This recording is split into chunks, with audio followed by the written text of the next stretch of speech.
지난 목요일 조선일보 일면에 있는 팔면종이라는 곳에 이런 토막글이 하나 실렸습니다. 미국 대선, 오바마는 말이 길어서, 롬니는 말 실수가 잦아서 문제, 해결책은 침묵 유세.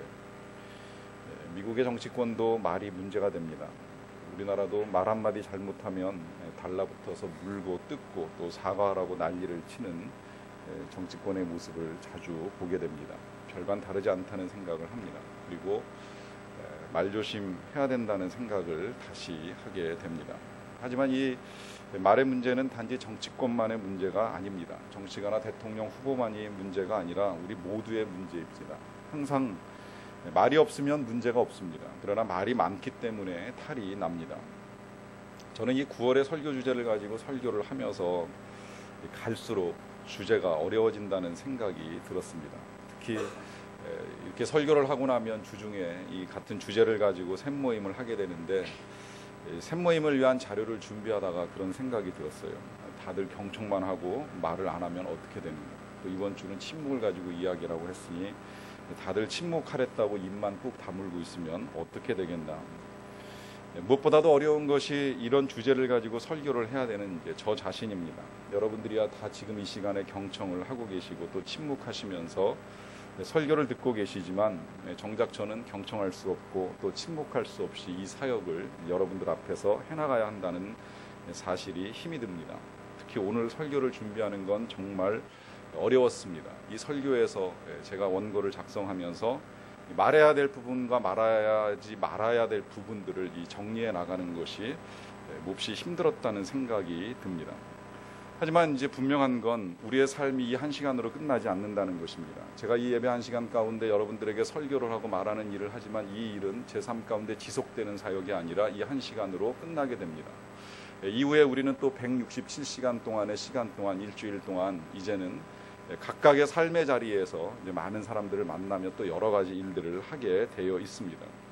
그 시간들 속에서 살아가는 삶 가운데 우리가 어떻게 살아야 하는가? 역시 답은 예수님처럼 살아야 합니다.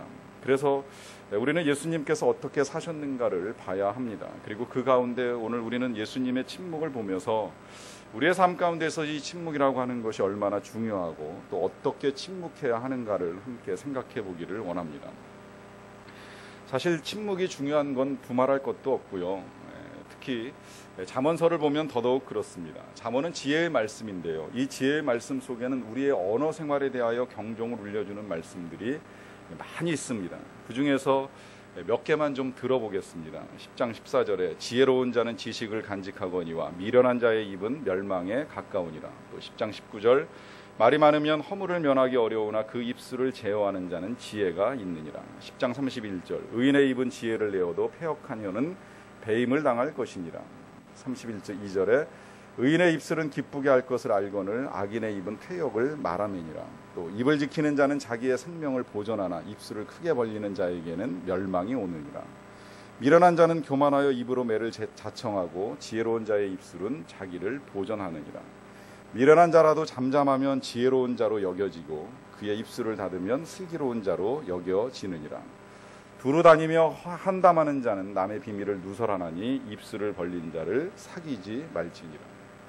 여러분의 성경에서 이토록 많이 입술과 말에 대해서 말씀을 하고 계시는 것일까요? 그것도 지혜의 말씀이라고 하는 이 잠언서에서 특히 우리의 언어 생활에 대해서 아주 많이 다루고 있습니다. 왜 그럴까요? 그만큼 우리의 입술, 우리의 언어 생활이 위험할 수 있다는 겁니다. 위험한 것은 우리의 입술에는 힘이 있습니다. 이 힘이라고 하는 것은 잘 사용하면 사람을 살려주기도 하고 사람을 도와줄 수도 있습니다. 그런데 이 힘이라고 하는 것이 악인의 손에 들어가거나 악한 사람에 의하여 사용되게 되면 그건 곧바로 다른 사람을 해하고 다른 사람을 힘들게 하는 일이 되기 때문입니다. 그래서 언제나 힘은 이 잘못 사용되면 아주 위험합니다. 야고보서 3장에서는 입술의 능력을 이렇게까지 말씀을 합니다. 배를 보라. 그렇게 크고 강풍에 밀려가는 것들을 지극히 작은 키로서 사공의 뜻대로 운행하나니 이와 같이 혀도 작은 지체로 돼 큰 것을 자랑하도다. 보라 얼마나 작은 불이 얼마나 많은 나무를 태우는가. 우리의 혀라고 하는 것이 배에 달려있는 작은 키처럼 또 작은 불꽃처럼 아주 작은 것에 불과하다는 거예요. 실제 보면 뭐 우리의 혀 몇 센치 되지도 않습니다. 그러나 이 작은 것 하나가 배를 움직이고 또 큰 산불을 일으키는 것처럼 우리의 혀의 사용이 아주 엄청난 결과를 가져올 수 있다고 하는 것을 말씀합니다. 그래서 그 뒤에는 이렇게 이어집니다. 혀는 곧 불이요 불의의 세계라. 혀는 우리 지체 중에서 온몸을 더럽히고 삶의 수레바퀴를 불사르나니 그 사르는 것이 지옥불에서 나느니라. 여러 종류의 짐승과 새와 벌레와 바다의 생물은 다 사람이 길들일 수 있고 또 길들여 왔거니와 혀는 능히 길들일 사람이 없나니 쉬지 아니하는 악이요 죽이는 독이 가득한 것이라. 사랑하는 성도 여러분, 이 말씀 마지막에 혀는 능히 길들일 사람이 없다고 말씀합니다. 그만큼 어렵다는 거예요. 혀를 길들이는 것이 그만큼 어렵다는 말씀입니다. 그러니 어떻게 해야 되는가? 길들일 자신이 없으면 이제부터라도 침묵하는 훈련을 해나가야 합니다. 이건 제가 경험해 보니까 그렇습니다. 저는 우리 부부 사이가 좋다고 자신을 합니다. 그러나 저희 부부도 항상 그런 것만 아니었습니다. 우리도 신혼 초에는 불화가 잦았습니다. 시간이 가면서 이제 점점 잦아들었는데요. 처음에는 싸울 줄을 몰랐습니다. 그래서 우리도 남들처럼 싸움을 많이 했어요. 그러다가 알게 되었습니다. 싸움이 왜 이렇게 자꾸 커지는가? 이유는 말 때문입니다. 하지 말아야 될 말을 하고 해서는 안 될 말을 하다 보니까 작은 싸움이 크게 확장되는 것을 보게 됩니다. 그런데 때때로 최대한 말을 절제한다고 하더라도 싸움이 쉽게 끝나지 않는 때가 있었습니다. 제가 그때 터득한 것이 한 가지가 있습니다. 말을 안 하면 된다는 것입니다. 말을 안 하면 더 이상 싸움이 커지질 않습니다. 그렇다고 이때 이제 주의하셔야 될 건 너는 떠들어라, 나는 모르겠다 식의 태도가 절대 아닙니다. 이건 경청이 아니라 무시입니다. 이때 말을 안 한다라고 하는 것은 상대방의 말을 경청함과 동시에 내 입장, 내 생각을 다 말하지는 않겠다는 거예요.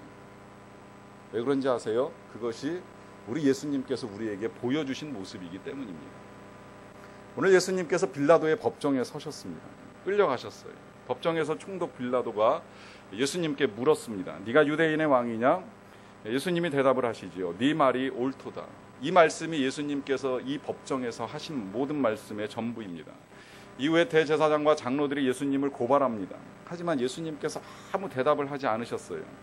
지켜보던 재판장이었던 빌라도가 답답해졌어요. 자기가 보기에도 예수님께 죄가 없거든요. 그런데 사람들이 아우성을 쳐요. 이런 상황이면 대개 법정에 선 사람은 자신에 대해서 변호를 하게 되어 있습니다. 그러나 예수님께서는 아무 말씀도 안 하시고 오직 침묵으로 일관을 하십니다. 왜 그럴까요? 죄를 인정하기 때문일까요? 할 말이 없어서일까요? 무슨 말을 할지 몰라서 이렇게 침묵을 하고 계실까요? 다 아니지 않습니까? 왜 하실 말씀이 없겠습니까? 오히려 이 상황에서 더 하실 말씀이 많고 얼마든지 말씀하실 수 있는 능력을 가진 분이십니다. 그런데 침묵하십니다. 왜 그럴까요? 여러분, 이 침묵이라고 하는 것, 우리가 제일 먼저 알아야 될 것은 이 침묵은 하나님의 지혜를 얻는 시간이 되기 때문입니다. 다시 생각을 해보면 예수님이 항상 침묵을 하셨던 게 아니에요. 예수님의 생애 가운데는요, 크게 두 가지입니다. 하나는 사역, 기적을 일으키시는 사역이고 하나는 말씀하시는 사역입니다. 많은 말씀들을 하셨습니다. 그래서 복음서는 사역의 기록과 함께 예수님의 말씀도 많은 비중을 차지하고 기록이 되어 있습니다. 그런데 이 예수님이 때때로 말을 아끼실 때가 있습니다. 특히 이 십자가의 길을 가시면서는 되도록 말씀을 아끼시는 모습을 우리가 많이 보게 됩니다. 오늘 본문 27장에 앞서서 26장을 보시게 되면 62절에 제사장이 예수님에게 이런 질문을 합니다. 대제사장이 일어서서 예수께 묻되 아무 대답도 없느냐? 이 사람들이 너를 치는 증거가 어떠하냐? 그 다음 이어지는 63절에 보시게 되면 성경은 예수님께서 침묵하셨다고 기록을 합니다. 그러자 대제사장이 다시 네가 하나님의 아들 그리스도인지 말하라고 하자 예수님께서 마침내 침묵을 깨트리시고 대답을 하십니다. 예수께서 이르시되 네가 말하였느니라. 예수님께서 결정적인 때에도 대답을 다 회피하신 것이 아니라는 거예요. 말을 할 때에는 분명하게 말씀을 하셨습니다.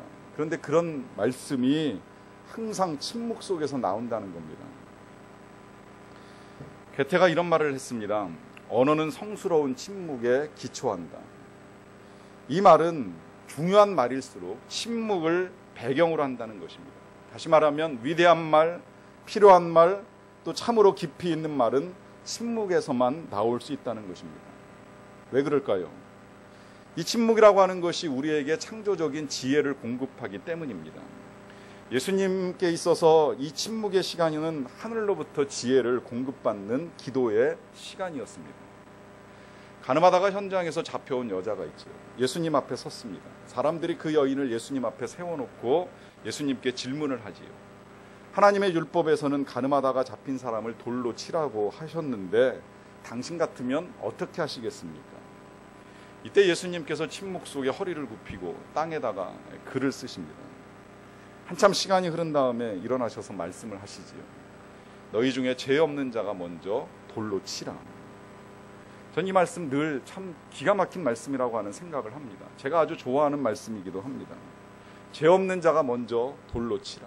근간의 교계에서 목회자들 사이에 여러 이야기들이 오고 가고 있는 이때에 다시 이 말씀을 묵상을 합니다. 죄 없는 자가 먼저 돌로 치라. 어떻게 예수님께서 이런 말씀을 하실 수 있었을까요? 바로 그 침묵의 시간 속에서 하늘로부터 지혜를 공급받았기 때문입니다. 침묵의 영성이라고 하는 책에서 웨인호츠 목사님이 이렇게 말씀을 하십니다. 침묵의 영성, 그것은 우리의 마음보다 큰 마음을 지니신 하나님 앞에 머무르는 것을 뜻한다. 그것은 몸과 마음에 진정한 쉼을 제공한다. 바로 이 침묵의 영성 속에서 하나님의 영은 우리 안에서 기도하시며 우리 안에 창조적인 사역을 베풀어 가신다. 그래서 우리에게 침묵의 시간이 필요합니다. 또한 이 침묵은 우리가 저지를 수 있는 실수를 줄여줍니다. 야고보서에서 성경은 이런 말씀도 합니다. 우리가 다 실수가 많으니 만일 말에 실수가 없는 자라면 곧 온전한 사람이라. 이 야고보서는 그리스도인에게 보내어진 편지입니다. 그리스도인들도 실수가 많다는 거예요. 특히 말의 실수가 많다는 것입니다. 그래서 많은 말씀들이 우리의 언어 생활에 대하여 언급을 하고 있죠. 최근에 인기를 끌고 있는 동물이 한 마리가 있습니다. 아마 이름을 들어보셨으리라고 생각을 합니다. 브라우니. 실은 동물이 아니라 인형입니다. 요즘 인형 중에 제일 많이 팔린다 그래요. 뭐 5만 원짜리도 있고 8만 원짜리도 있고 13만 원짜리도 있는데 다 팔려서 재고가 떨어지고 지금 중국에서 급하게 생산해 가지고 수입오다가 나갔다라고 하는 기사까지 읽어봤습니다. 이 인형이 인기가 좋습니다. 왜 그렇게 인기가 좋을까요? 이 인형이 사람에게 끌려 나와 앉아 있습니다. 가만히 앉아 있기만 합니다. 그러다가 가끔 그 주인이 말을 하지요. 브라우니, 물어. 그러면 이 인형은 물지도 않고 짖지도 않습니다. 아무 말도 하지 않고 그냥 가만히 앉아 있습니다. 그러다 진짜 물면 어떨까 하는 생각도 해봐요. 하지만 마치 이놈은 침묵을 안 온 놈 같이 가만히 앉아 있기만 합니다. 당연하겠지요. 인형이니까 가만히만 있습니다. 그런데 그렇게 가만히만 있어도 인기가 좋아요. 검색어 1위에 오른 적도 있다고 합니다. 반면에 이제 그 주인의 인형을 봅니다. 그 인형의 주인을 봐요. 말이 많습니다. 마치 그 인형이 정말 물기라도 할 것처럼 큰 소리를 치면서 상점 주인을 협박을 합니다. 그래서 결국에는 자신이 원하는 것을 빼앗아 가지고 떠나갑니다. 때때로 그렇게 하기 위하여서 없는 것을 있는 것처럼 꾸며서 거짓말을 하기도 합니다. 뭐 자기가 마치 대단한 사람을 아는 것처럼 허풍을 떨지요. 그러다가 그것이 금방 드러나게 되면 민망해가지고 딸 같은 남자하고 막 박수치면서 어쩔 줄 몰라 합니다. 여러분, 이게 개그지만 시끄러운 사람과 침묵하는 개를 대비시켜서 우리의 모습을 보여주고 있습니다. 저도 가끔은 대화를 하다가 침묵을 할 때가 있습니다. 하나님의 지혜가 필요한 시간입니다. 때때로 하나님이 지혜롭게 답변할 때를 허락하실 때도 있지만 하나님께서 지혜를 주시지 않을 때가 있습니다. 그래서 더 이상 말을 못할 때가 있습니다. 그러다가 나중에 그 일을 다시 이렇게 생각을 하면서 지혜가 떠오를 때가 있습니다. 사실 그런 일들은 대개 더 이상 묵상할 필요가 없는 일인데 꼭 그런 일들은 오래 묵상이 되는 경우들이 있죠. 묵상을 하다 보면 이제 뒤늦게 답변이 떠오릅니다. 그러면 아쉽습니다. 왜 이 생각이 지금 나지? 아까 그때 그 자리에서 생각이 났으면 훨씬 더 내가 지혜롭게 대답을 했을 텐데, 그러면서 하나님께 왜 이제 생각이 나게 하시느냐고 원망을 할 때도 있었습니다. 그런데요, 거기서 한 번 더 생각을 하면 그때 그 생각이 나지 아니한 것이 오히려 은혜가 되고 감사할 때가 있습니다. 왜냐하면 그 순간에 즉각적으로 생각이 나고 그 순간에 말을 했다면 내가 지혜로워 보일 수 있을지는 몰라도 결과는 훨씬 더 나빠질 수 있는 일들이 많기 때문입니다. 비록 생각이 나지 않고 그래서 아무 말도 할 수 없고 그래서 침묵할 수밖에 없는 상황이었다고 할지라도 결국에 그것은 오히려 내게 선이 되어 작용하는 역사를 이루는 경우를 자주 경험했기 때문입니다. 그래서 감사하게 됩니다. 차라리 생각이 안 난 것이 훨씬 더 좋다고 느껴집니다. 제가 구체적인 예를 들면 훨씬 더 실감이 나겠지만 이것조차도 하나님께서 침묵하게 하십니다. 혹시라도 상처받는 사람이 있을 수 있으니까요. 우리의 말이라고 하는 것이 실수를 불러오지만 침묵은 실수를 줄여줍니다.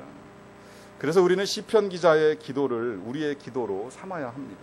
여호와여 내 입에 파수꾼을 세워주시고 내 입술의 문을 지키소서. 무엇보다도 침묵이라고 하는 것은 하나님의 때를 기다리고 하나님의 뜻을 이루는 방법입니다. 다시금 질문해 봅니다. 왜 예수님께서 십자가를 앞에 두고 특별하게 침묵하는 시간을 길게 가지셨을까? 그것은 이 십자가를 지는 것이 하나님의 뜻이라고 하는 것을 알고 계셨기 때문입니다. 이 상황에서 변명하고 혹 방어한다고 한들 그것이 선을 이루는 것이 아니라 오히려 하나님의 뜻을 거스른다라고 하는 것을 알고 계셨기 때문입니다. 여러분 기억하십시오. 많은 경우에 우리가 구차한 변명이나 방어를 포기하고 침묵한다라고 하는 것은 우리의 상황을 삶의 주인 되시는, 우리의 삶의 주인이 되시는 하나님의 뜻에 온전히 맡긴다라고 하는 신앙 고백이 됩니다. 그래서 예수님께서는 선지자 이사야의 예언대로 곤욕을 당하여 괴로울 때에도 입을 열지 아니하시고 털 깎는 자 앞에서 잠잠한 양같이 침묵하셨습니다. 모든 것을 다 하나님께 맡겼기 때문입니다. 이런 의미에서 보면 침묵이라고 하는 것은 단순히 말을 하지 않는 것을 말하는 것이 아닙니다. 침묵이라고 하는 것은 자신을 드러내지 않는 것입니다. 침묵이라고 하는 건 내가 정당하고 의로운 이유들을 가지고 있을 때라 할지라도 나 자신을 변명하지 아니하는 것을 말합니다. 이 침묵을 생각하다 보면요, 하나님의 침묵을 함께 생각을 하게 됩니다.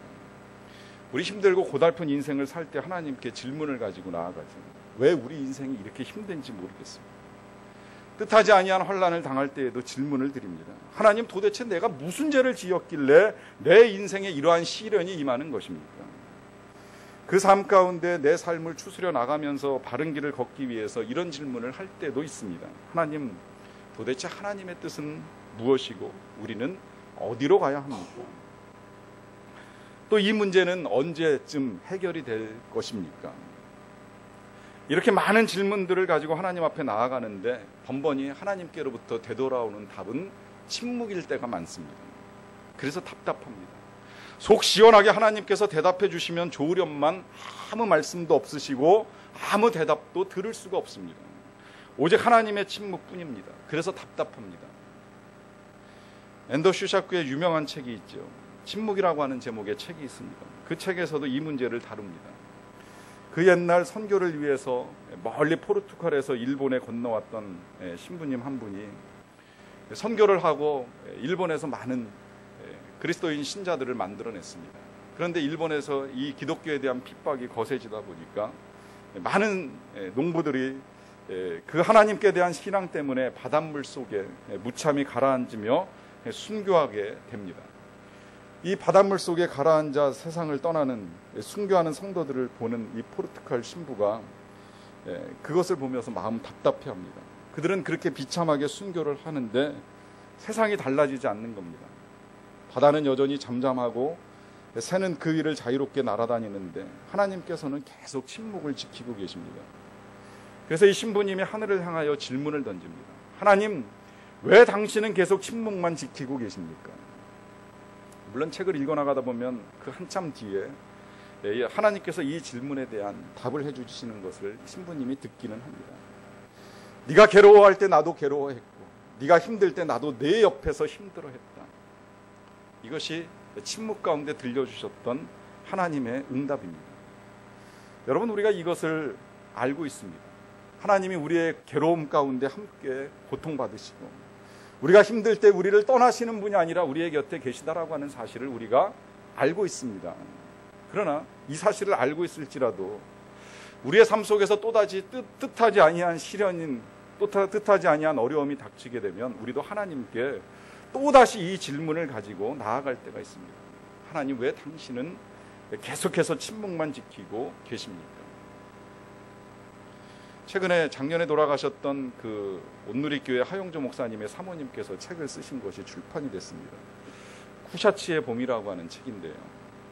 남편 되신 하 목사님을 먼저 천국에 떠나보내시고 홀로 일본의 작은 마을, 그 마을 이름이 쿠샤츠입니다. 그 쿠샤츠라고 하는 마을에 아주 작은 거처에 혼자 사시면서 남편 하 목사님에 대한 단상을 책으로 엮으신 것입니다. 책에서 이 이영기 사모님께서 이런 말씀을 하세요. 상을 당하고 슬픔에 빠져 있을 때 때로 사람들이 찾아와서 위로를 합니다.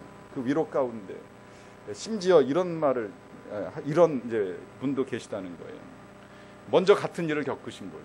일찌감치 남편을 세상에서 떠나보내고 슬픔에 빠지신 분이 찾아와 가지고 하시는 말씀입니다. 겪어봐서 다 압니다. 겪어봐서 사모님 다 이해합니다. 그런데 이영기 사모님은 그 말조차도 위로가 안 된다는 거예요. 그냥 좀 잠자코 계셨으면 좋겠다는 거예요. 이 말씀은 그만큼 남편을 떠나보낸 것이 너무나도 힘들다는 의미입니다. 그래서 차라리 말보다는 오히려 침묵이 위로가 된다고 말씀을 하고 있습니다. 저는 그래서 하나님의 침묵이 답답하기는 하지만요, 때때로 감사할 때도 많습니다. 때로는 쉽게 답을 주시는 것보다는 말씀하지 아니하셔도 그냥 곁에 계신 것만으로도 능히 감사할 때가 많기 때문입니다. 또 그것도요, 다시 생각해 보면요, 내가 힘들 때나 말씀 없으신 게 답답하지요, 내가 평안한 중에는요, 하나님 말씀하시면 때때로 내 인생이 더 힘들어질 수 있다는 생각을 하게 됩니다. 여러분 잘 생각을 해보십시오. 우리가 하나님을 기쁘시게 하며 살아가는 것이 우리의 일생 가운데 얼마나 될까요? 만약에 하나님이 쉬지 않고 말씀하시는 분이시라면 아마 우리에게 늘 들려오는 하나님의 음성은 그거 안 된다, 너 그렇게 살면 안 된다, 그리로 가면 안 된다고, 그렇게 가면 절대 그럴 수 없다라고 하는 말씀하시는 일들이 우리의 삶 가운데 훨씬 더 많이 일어나고 있지 않습니까? 그러니 하나님의 뜻과 반대로만 하고 싶은 우리는 얼마나 괴롭겠습니까? 그래서 하나님은 침묵하시고 그 침묵이 우리에게 은혜가 됩니다. 하나님께서 참아주시고 하나님께서 덮어주시고 하나님께서 말씀하지 아니하심 가운데 우리는 그 가운데에서 은혜를 받고 살아가고 있는 것입니다. 그러하기 때문에 때때로 우리는 누군가에 대하여 침묵할 때 그것이 하나님의 은혜를 전하는 일이 될 수 있습니다. 물론 우리가 말로 은혜를 나누는 일도 할 수 있습니다. 또 그 일은 아주 중요한 일입니다. 하지만 침묵으로도 은혜를 나눌 수 있다는 것을 잊지 마십시오. 비록 내가 아무 말 하지 아니할지라도 침묵으로 그를 받아주는 것, 침묵으로 그를 품어주는 것, 침묵으로 그를 덮어주고 수용해 줌으로써 하나님의 사랑을 전달하는 사람이 될 수 있습니다. 시인 유한진 님이 쓴 시 그리운 말 한마디라고 하는 시로 말씀을 맺고자 합니다. 좀 어리석어 보이더라도 침묵하는 연습을 하고 싶다. 그 이유는 많은 말을 하고 난 뒤일수록 더욱 공허를 느끼기 때문이다. 많은 말이 얼마나 사람을 탈진하게 하고 얼마나 외롭게 하고 텅 비게 하는가. 나는 침묵하는 연습으로 본래의 나로 돌아가고 싶다. 내 안에 설익은 생각을 담아두고 설익은 느낌을 붙잡아 두면서 때를 기다려 무르익히는 연습을 하고 싶다. 다 익은 생각이나 느낌일지라도 더욱 지그시 채워두면서 향기로운 포도주로 발효되기를 기다릴 수 있기를 바란다. 침묵하는 연습, 비록 내 안에 슬픔이건 기쁨이건 더러는 억울하게 오해받는 때라도 해명도 변명조차도 하지 않고 무시해버리며 묵묵하고 싶어진다. 그럴 용기도 배짱도 지니고 살고 싶다. 기도하시겠습니다. 하나님, 때때로 어리석은 말로 이치를 가렸음을 용서하여 주시옵소서. 때때로 하지 말아야 할 말로 진리를 거스렸음을 용서하여 주시옵소서. 때때로 말이 많음으로 인하여 분열과 화를 초래하였음을 용서하여 주시옵소서. 때때로 억울한 일을 당할 때에 나 자신의 의를 드러내기 위하여 변명하고 방어하기에 급급하였음을 용서하여 주시옵소서. 하나님의 뜻을 이루기 위하여 묵묵히 십자가의 길을 가셨던 주님을 따르기 원합니다. 마음 답답하고 괴로울 때에 빌라도 법정에 주님을 바라보게 하시고 주님처럼 침묵함으로 하나님의 뜻을 이루는 자가 되게 하옵소서. 침묵으로 품고 침묵으로 덮고 침묵으로 참으면서 우리를 통하여 드러내기 원하시는 하나님의 사랑을 나타내며 살게 하여 주시옵소서. 예수님의 이름으로 기도하옵나이다.